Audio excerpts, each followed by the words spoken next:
Pandemic. By A.S. Geek 2012. Chapter 26. Taking a Gamble. Bright and early the next day, Twilight inspected and calibrated the mono batteries that had been installed overnight. Within each, a glowing ball of magical energy drawn from the environment sat within a crystal lattice arranged in a dodecahedron. Satisfied, Twilight cast a spell which linked the batteries to the portal device. The portal gave off a faint buzz, the entry manifold a cloudy gray. Twilight lit her horn and infused a burst of energy into the system to jump-start it. The portal soon came up to a more healthy hum, and the mirrored surface returned.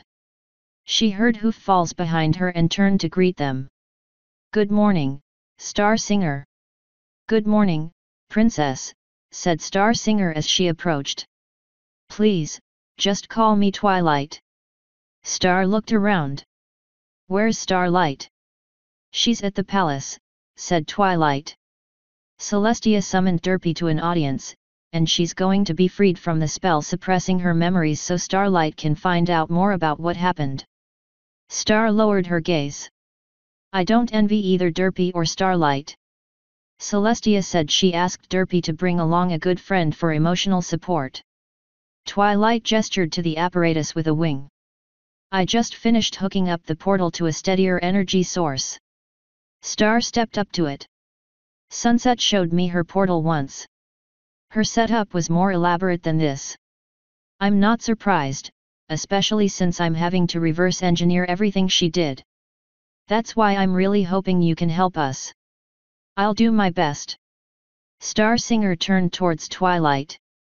"I don't know portal mechanics, but I do know Sunset very well. I know her style and her techniques. I have to admit, I'm very curious about something," said Twilight. Star nodded. "I can guess. What were my fake memories like? If you don't want to discuss it, I'll understand." She waved a forehoof. "No, it's fine. I went from having who I thought was a good friend to being a near recluse, the crazy mare with the insane ideas she was too afraid to discuss with anybody else. After that, I quietly obsessed over it for years, culminating in a near mental breakdown when Nightmare Moon appeared, then complete embarrassment when the crisis was over almost as soon as it had started. So much for my dire predictions of a dark age.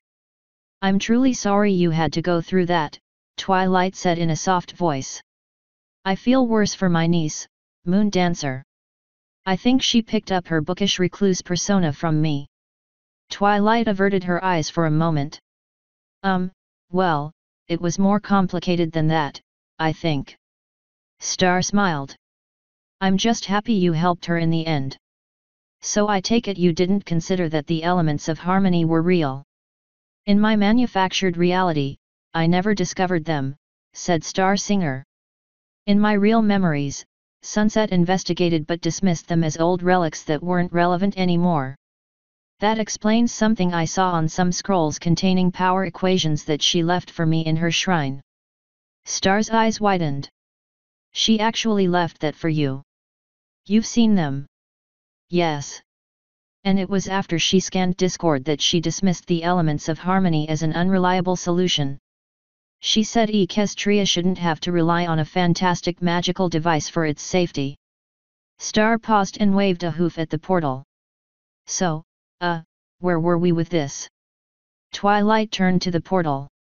"We've all but confirmed that Sunset has anchored the portal somewhere so she can keep an eye on it. The question is, how to bypass that? How can we re-anchor it someplace else?" Star trotted up to the mirrored surface, staring at her own reflection for a moment. "What you need to know is that Sunset was big on subtlety. She never, ever brute forced anything." Twilight stood alongside Star. "That makes sense, considering her initial breakthrough. You can't work with ultra-dense plasma by simply channeling massive amounts of raw energy. It's not sustainable." Star's gaze became distant, and she lightly touched the surface of the portal with a forehoof. "Twilight, she did things with magic that left my jaw on the floor," she said in a hushed and almost reverent voice as she watched the ripples spread from her touch. "I think I idolized her. That's not hard to do, Twilight said. Star lowered her hoof and watched the surface grow steady. She turned towards Twilight. Maybe she didn't go about it the right way, but she had the right idea, to find a way to protect ponykind into the foreseeable future. My idea. I don't think it was necessarily wrong, I just didn't have the whole picture. Neither did she. I'm sorry, I'd love to discuss it further, but we really need to get back to this. Star nodded. Of course, my apologies. She took a deep breath. All right. She likely has some sort of defense against the portal being opened easily. Given her propensities, you can be sure it's designed to throw your own magic back at you. Yes, of course, said Twilight. That explains what happened to Starlight. The more she tried to steady the portal, the more unstable it got. Exactly. Oh, no. Have we already warned her? Star looked thoughtful. Maybe not. It's been 20 years, after all. She probably thinks Equestria is either in a dark age or teetering on the brink of one. With luck, she thinks it was a random energy surge. Twilight looked thoughtful. Maybe a brute force approach is what we need to take. It's hard to be both subtle and powerful with magic at the same time. Her defenses may be elaborate and tricky, but they might ultimately be delicate. A single, powerful surge might overcome them. Previously I was wary about doing that, but that was before you said Sunset would want to return. It would be in her best interests not to let the portal collapse. But would that allow you to re-anchor it? Asked Star. Twilight paused. Unfortunately, no. All I can really do is get the portal open enough to go through. I don't see a way to re-anchor it unless I'm actually there, but maybe I don't need to. I was worried about arriving in a public area. I doubt very much she anchored it out in the open where any pony could see it. That's all well and good, Twilight, said Star. But another thing I can say about Sunset is that she's thorough. She leaves nothing to chance. She'll have some sort of backup. Sure, you can get there, but something will stop you from getting much further. Then she can send you packing back to Equestria. But you've helped paint a picture of a mare nowhere near as bad as other ponies believe, said Twilight. Would she be so quick to send back her own beloved niece without at least giving her a chance to explain herself? Maybe I can convince her she's wrong when I'm living proof that Equestria is alive and well. Star Singer frowned. You don't seem to understand how single-minded Sunset can get when she's convinced she has a solution at hoof. She'll grill you for every bit of information on how all those dark forces were defeated. Then I'll describe it in as much detail as she wants, said Twilight. Right. So you'll tell her that the magical MacGuffins of harmony. They are not MacGuffins. Twilight protested. Twilight, please, humor me, I'm explaining Sunset's perspective, said Star. As I was saying, you tell her they're real. Oh, wait, no, we had to give them back to the Tree of Harmony to fix something a supposedly reformed Discord did and conveniently forgot to tell us about, and all we got was a mystery box no pony knew how to open until absolutely everything was almost lost to a dark force that had been defeated in the past. Oh, and now we're all intimately linked to this magic of harmony, so we don't even have a MacGuffin we can hand off to some pony after we're dead. Who knows what mysterious form these relics will deign to take then? Hey, but don't worry, Sunset, we got everything under control. Twilight was silent for a long moment before she said in a soft voice, your knowledge of everything that's happened with the elements of harmony is impressive. Star sighed. Old habits die hard. I wanted to know everything I could about how these threats I had seen had been handled. My point is, she doesn't believe in anything other than the inherent magical power of pony kind. But she left those scrolls for me. Yes, I know, said Star. But likely only to keep open the possibility that you would find a way to hold off those dark forces until Sunset accomplished her goal. If you told her that you instead used what she considered an unreliable magical relic, she'll be disappointed in you. Twilight frowned. I refuse to believe Aunt Sunset would hurt me. Star rolled her eyes. You're not getting it. Sunset doesn't have to hurt you to stop you. She would never be angry with you, she would just think you misguided. She'll send you back to Equestria and lock you out of ever getting back to that world for your own good. Twilight sighed.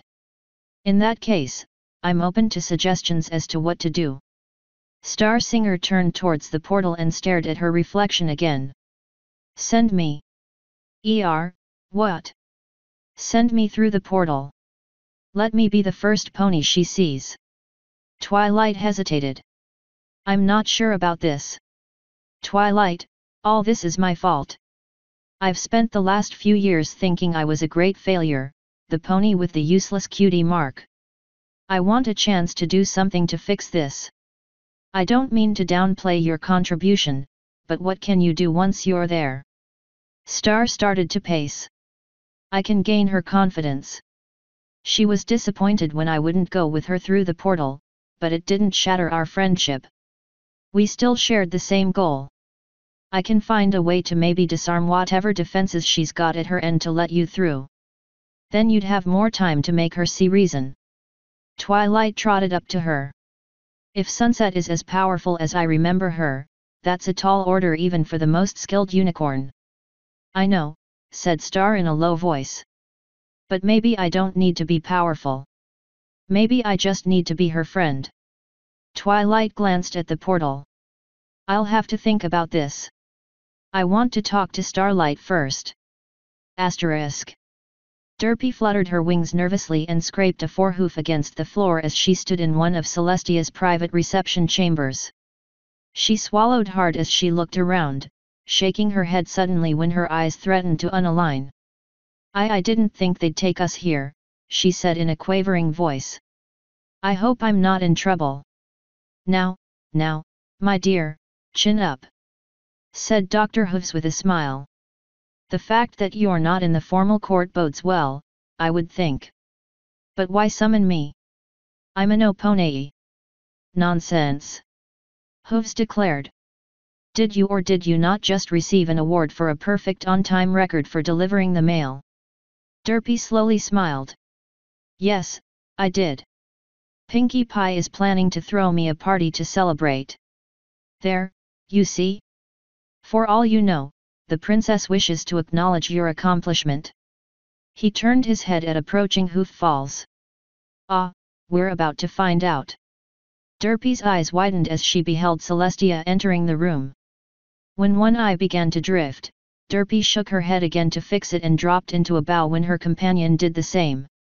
Celestia trotted over to a pillow and sat down. Please rise, my ponies. Both ponies rose. Hoof's eyebrows rose slightly when he saw Starlight Glimmer enter the room and stand near Celestia. Celestia gave them a troubled look before taking a deep breath and levitating one of her journals before her. I am sorry for the abruptness of this summons, but it is a matter of utmost importance. Derpy swallowed. Am I in trouble, princess? It is I who fear I will be in trouble with you. Derpy exchanged a confused look with Hooves. Celestia set the book before her and opened it. I cannot mince words.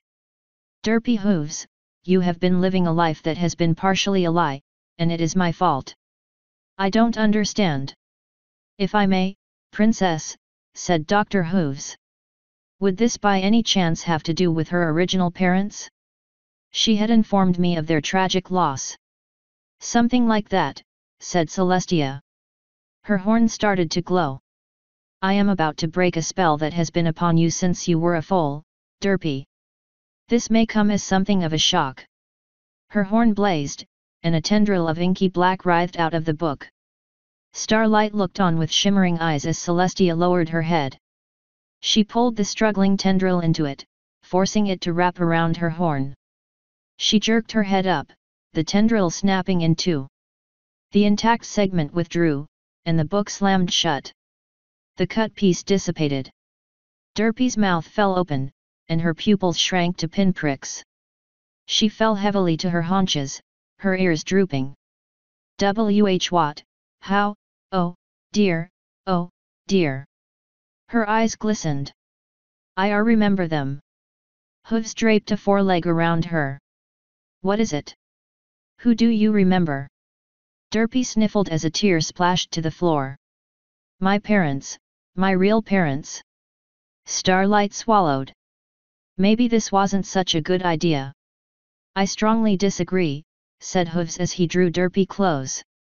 She deserves to remember who sired her, even if they are lost to us. But they're not lost. Derpy wailed. I beg your pardon. I was taken from them when I was just a chick. When you, I don't quite understand. Did you say chick? Derpy wiped his eyes with the back of a forehoof. She tried to talk, but all she could do was whimper. I know what happened, said Starlight. Derpy was taken from her parents when she was young. Her griffin parents. Hooves' eyes widened. Griffin? Had she been adopted by? I was a griffin. Derpy cried. Hooves' mouth dropped open. What? A unicorn named Sunset Shimmer invented a permanent transformation spell, said Starlight. She experimented with it on a griffin and turned her into a Pegasus. Derpy was that griffin, but her memory of it was suppressed until now. Derpy took a deep breath. It's not like I had a terrible life, she said in a quavering voice. I love my adopted parents. But I don't know, she shook her head suddenly. Sunset gave me this stupid wandering eye. She said it was a mistake. She said she felt bad about it. She promised to fix it, but then she disappeared. Great Wickering Stallions, Hooves said in a hushed voice. Celestia let out a deep sigh. Derpy Hooves, I wish to offer my sincerest apologies. This should never have happened, and I should not have made you forget. Derpy shook her head and sniffled. I don't want to blame any pony. I remember now, you tried to change me back. You were so upset when you couldn't. I should have been the one crying, but you were instead. I felt bad for you, princess. Celestia's eyes shimmered. You truly have a huge heart, Derpy Hooves. Dr. Hooves smiled. I've certainly thought so. Derpy managed a faint smile. I'm sorry if this is going to be painful for you, said Celestia. But Starlight wishes to know about your time with Sunset and what happened. Derpy nodded. I'll try. I do hope it is to prevent this pony from doing something so abominable ever again. Hooves declared. We're hoping so, yeah, said Starlight. Sunset was never mean to me, said Derpy. She treated me very well. When I got sick, she cared for me. Sick? Said Starlight. With what? She gave me a long, complicated name for it, said Derpy. I don't quite remember what it was. She said griffins sometimes get it, but it's never fatal. But it does make you feel really lousy. And you started changing into a pony while you were sick. Oh, no, not then. Starlight hesitated. Wait, what? That didn't start happening until about a week later, said Derpy. I was really scared when it first started happening, but she tried to keep me calm. It must have worked, because I stopped getting so upset. Once I was a pony, it just seemed natural. But still, said Dr. Hooves. To not only rip you from your family but from your original body. Derpy shrugged. I've been a pony much longer than a griffin. Other than the eye problem, it's been a decent life. I've got lots of friends, and I finally have a job I'm good at. She sighed. I do miss my parents, though. And you're sure that it was a week between sickness and transformation? Starlight asked. Derpy nodded. I'm pretty sure, yeah. Did you see anything unusual around her house? Starlight asked. Anything that drew your attention? She showed me a shiny statue of a griffin once. Oh, and when I was sick, she put a sparkly, glowy, crystal-y thing in my room. It was so very pretty. It helped take my mind off the illness. Dr. Hooves stepped forward. What does it all mean, Miss Glimmer? I'm not sure yet, said Starlight. I'm still trying to piece this together. The statue of the griffin was likely her device, said Celestia. The one she intended to give to the griffins. Yeah, that's what I'm thinking, too, said Starlight. Derpy, is there anything else you remember after you were changed into a pony? Just that Sunset played with me a lot, said Derpy. Wow, I don't think any foal my age had that many toys and games. Her ears drooped. She acted like she loved me. Maybe she did. Maybe this is weird, but I kinda miss her. She was really happy when I got my cutie mark. She disappeared soon after that. Perhaps she did treat you well, my dear, said Hooves. But I find it revolting that she simply abandoned you. Derpy lowered her gaze. Maybe it was better that I was made to forget. Derpy Hooves, I feel I must ask this, said Celestia. Do you wish to be reunited with your real parents? Derpy slowly looked up. I suppose I should, if only so they stop worrying about me. I don't want to think about how frantic they got when I was missing. If it helps any, they were included in the spell that suppressed your memories, said Celestia. They were spared the grief. Derpy swallowed. Then I am not sure what would be best. Dr. Hooves tightened his foreleg around her briefly. Perhaps some time to think this over would be good, Princess. I understand, said Celestia. We do need to be discreet about this, however. Rainbow Dash is close friends with a griffin, said Starlight. Maybe she can help. An excellent idea, Starlight. I will see about speaking with her on the matter. Starlight nodded. She cast a forlorn look at Derpy before trotting up to her. I'm really sorry I had to dredge this up. Derpy shook her head and wiped her eyes with the back of a hoof. My pony mother always said that the truth hurts more when it's delayed. I guess it really is better that I know. She looked up at Celestia. Please, don't feel bad about this, Princess. I don't believe you were trying to be mean by blocking my memories. It is Sunset Shimmer who is ultimately at fault, Hooves declared. I'm not really all that mad at her, said Derpy. It's not going to put things back the way they were. Celestia stood. You have shown a greater sense of understanding in the face of this than I could have ever hoped for. Should I tell my adopted parents about this? I'm not sure what I should do. Dr. Hooves smiled. I will help you as much as I can.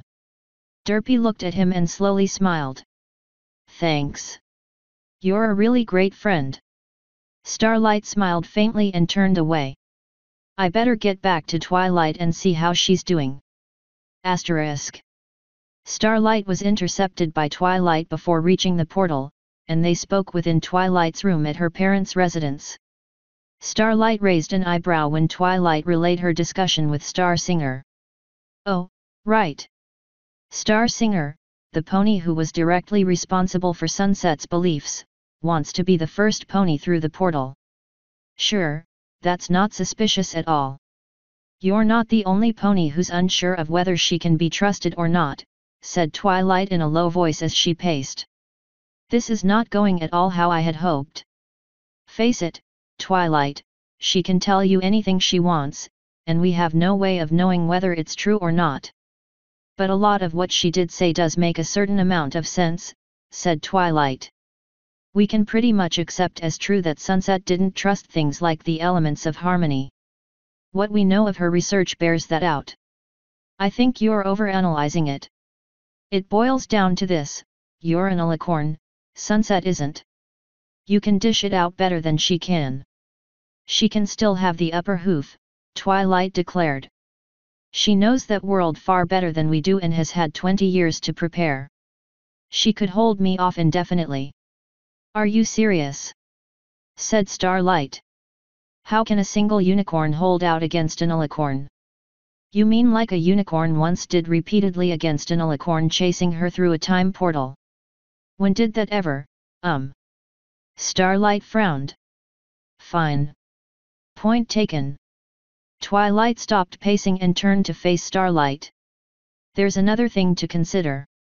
She's had 21 years to further her magical power and knowledge. We already know from past explorations of that world that magic exists and works perfectly well for ponies. All right, let me lay out one more possibility, said Starlight. How about you and all your friends go through together? Then you can let loose your rainbow power on her flank. One problem solved. The magic of harmony is intimately tied to the Tree of Harmony, said Twilight. Which in turn is tied to Equestria. I'm not sure it would even work in another world. Or the effects might be wildly different and uncontrollable.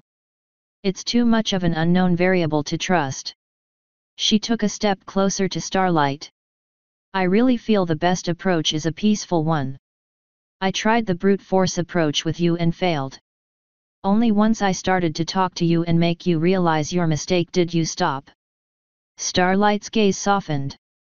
Getting spooked by that wasteland timeline kinda helped, too. Twilight smiled. Which is why I want you along as well. You've been there. You can help convince her. But we need her confidence first, especially if she knows about Starsinger's predictions of you. Starlight's eyebrows rose. Predictions of me.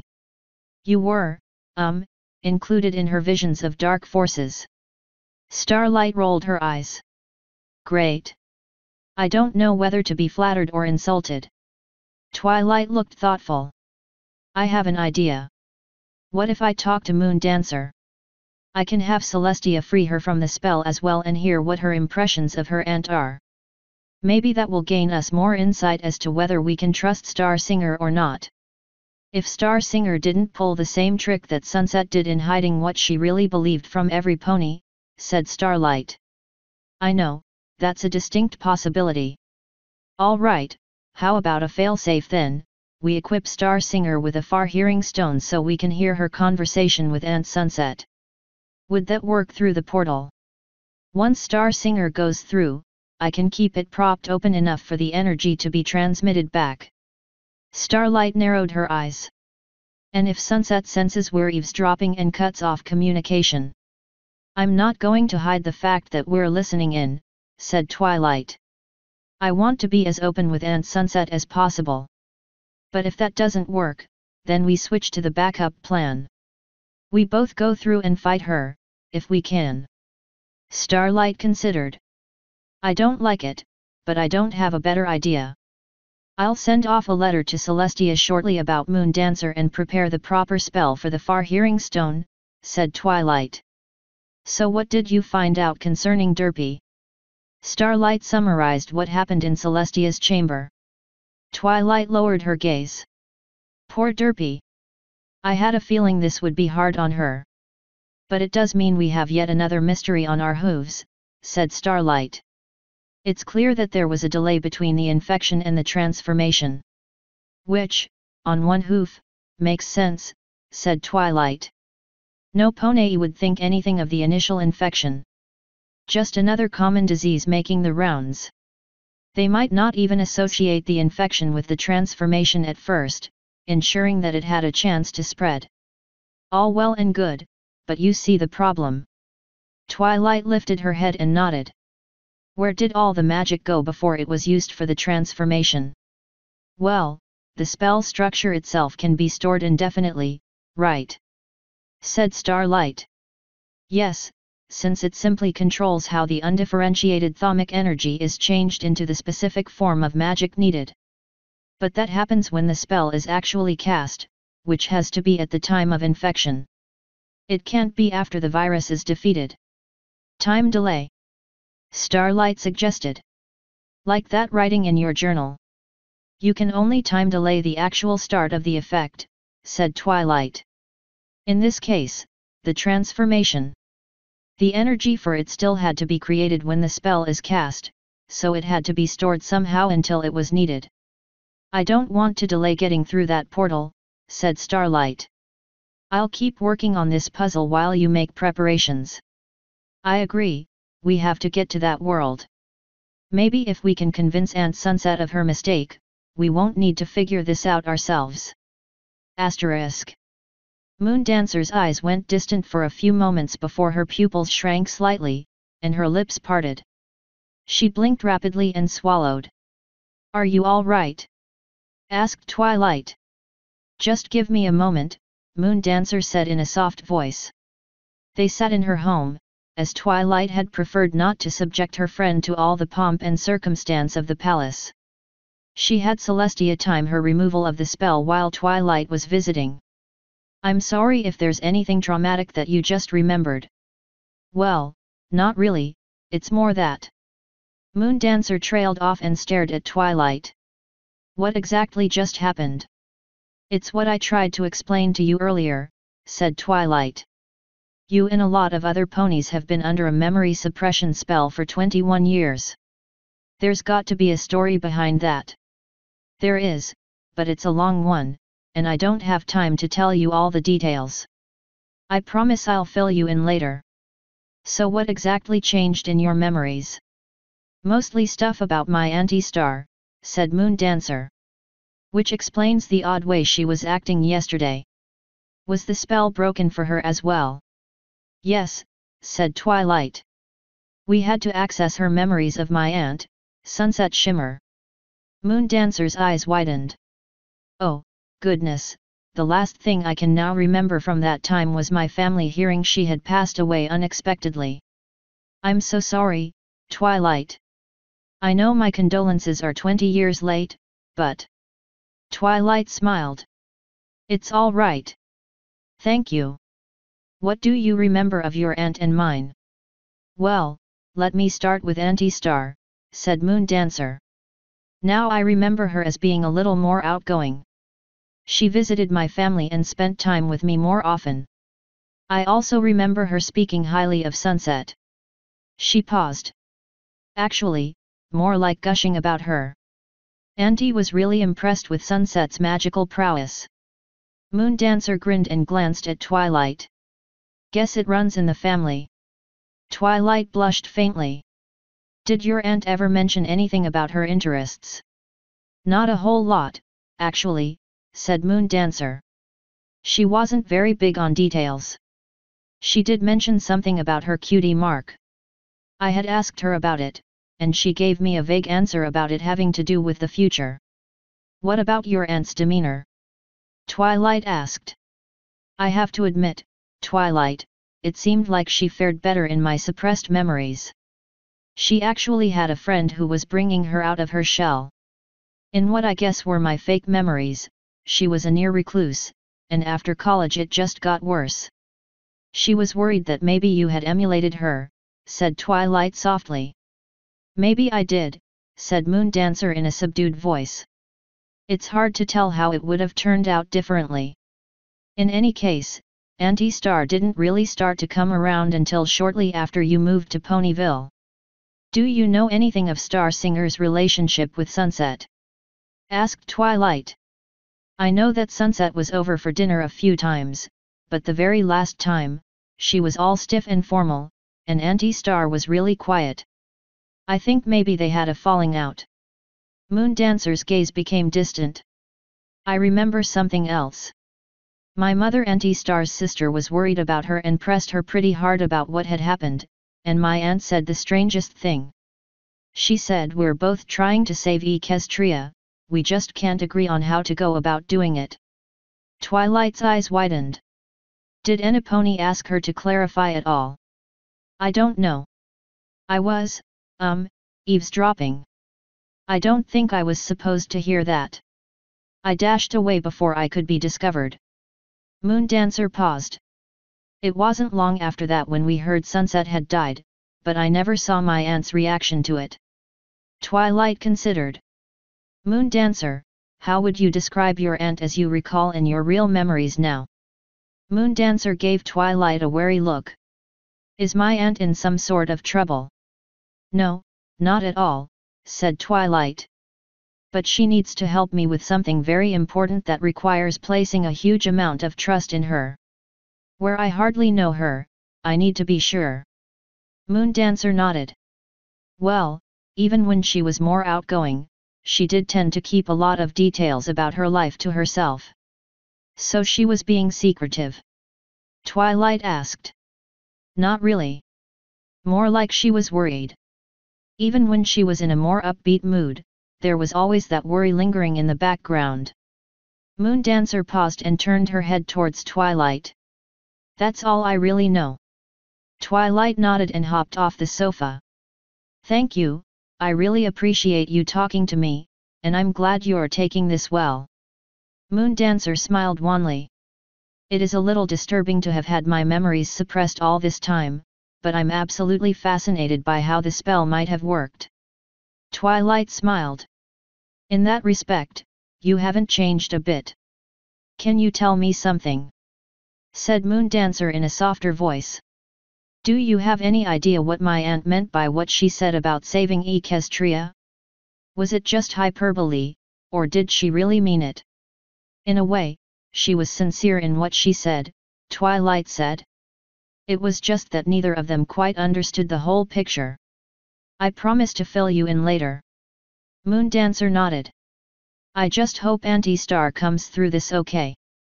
I hope we all do, said Twilight in a soft voice. Asterisk. Twilight stood before the portal, her horn glowing as she did some final calibrations.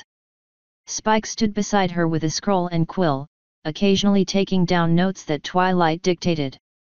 Starlight glanced towards the door as they awaited Star Singer's arrival. I still don't like this, Twilight, said Starlight. You really didn't learn much from Moondancer at all. I know, said Twilight as she stepped over to the left pillar. She adjusted the alignment of one of the crystals. Which is why I'm hedging my bets. In what way?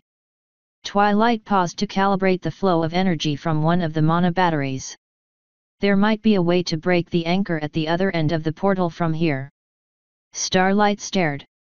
And you didn't tell me this before now because... Twilight turned towards her. Because I wasn't sure I could do it until just a short while ago, and even then it's going to be a gamble. I've figured out how the anchor can be broken, but not how to re-anchor it somewhere else. Starlight stepped closer. So what's your idea? If we feel that Aunt Sunset won't listen to reason or that Star Singer is going to betray us somehow, we can break the anchor, let the end of the portal drift away far enough, and then we go through before Aunt Sunset has a chance to gain control of it again. Starlight raised an eyebrow. And what's to stop us from landing in the middle of town square? Spike stepped forward and held up the scroll. Twilight took more measurements of the magic leaking through the portal. She thinks it's anchored in the middle of a small town. Maybe not much bigger than Ponyville. Which means it won't take much drift to place the other end outside of town, said Twilight. Okay, but what's to stop us from ending up underwater or embedded in solid rock? Starlight asked. I believe Aunt Sunset built in some safety features into the portal. The other endpoint should follow the contour of the land. Twilight paused before adding, theoretically. Starlight frowned. Well, that just inspires as much confidence as having Star Singer go through first. SHH. Twilight hissed as hoof steps approached. They both turned as Star Singer stepped into the room. So, are we ready to do this? She said in a slightly quavering voice. You sound a little nervous, said Starlight, her eyes narrowing slightly. I'm about to be hurtled into another universe, Star deadpanned. You tell me how I'm supposed to stay absolutely calm. Spike, if you would. Asked Twilight softly. Spike saluted and headed away. Twilight trotted over to Star Singer. It should be perfectly safe. I trust my knowledge of the portal that far. That's not what I'm really worried about, said Star. I'm more concerned that we're all wrong about Sunset, and that her personality has changed since we knew her. I could be trapped in that universe with no way back. I'm going to do everything in my power to make sure that doesn't happen. Twilight paused when Spike came running up, holding two amulets in his claws, both with round blue stones in the center. She levitated one towards Star. Here. Star gave it a wary glance before taking it in her own magic. A far-hearing stone. Twilight levitated hers around her own neck. So we can hear what's being said. Star glanced from Starlight to Twilight. You don't trust me. It's not really that, said Twilight. We just want to know what's happening. Star frowned and held up a forehoof. Save it. She levitated the amulet around her neck. If I were in your position, I'd probably do the same thing. Glad we understand each other, then, Starlight said. Twilight frowned. Starlight, please. No, it's fine, Twilight, said Star Singer. I'd just as soon we clear the air around here. You want to know if my beliefs will affect me once I'm with my friend again. Do I still believe that pony kind needs to be stronger so it doesn't have to rely on magical artifacts for its survival? Absolutely. Do I believe her solution is the way? Absolutely not.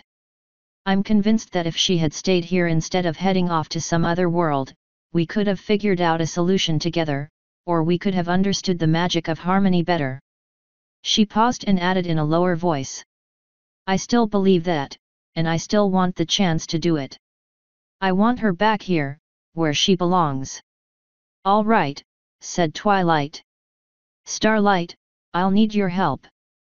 Starlight headed to the right pillar. Same as before. Twilight took position before the left pillar. Yes, but this time, don't go for finesse. Push hard until the portal opens. Star Singer, please take position before the entrance. Don't advance until I tell you. Star took a deep breath and trotted over. All right. Ready as I'll ever be. Twilight nodded to Starlight. They lowered their heads as one, and a second later, bright beams of magic shot from their horns into the base of the pillars. The hum of the device rose to floor-shaking levels as the surface rippled. Sparks flickered along the length of the pillars as Twilight shouted adjustments to Starlight. Soon the discharges calmed, and the ripples collapsed on themselves and raced into the distance, a long, dark tunnel extending as far as the eye could see. The hum settled to a lower, slightly pulsing rhythm. We're through. Twilight cried. It's open, we can stop. Starlight ceased her energy infusion at the same time her partner did.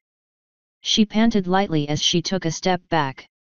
Star Singer stared, her eyes widening. That looks like a long way to go. It's not, actually, said Twilight. It will be more or less instantaneous. Please, step through. Star nodded, swallowed, and lifted a forehoof. She uttered a small gasp as her hoof went through the plane. She hesitated, then surged forward.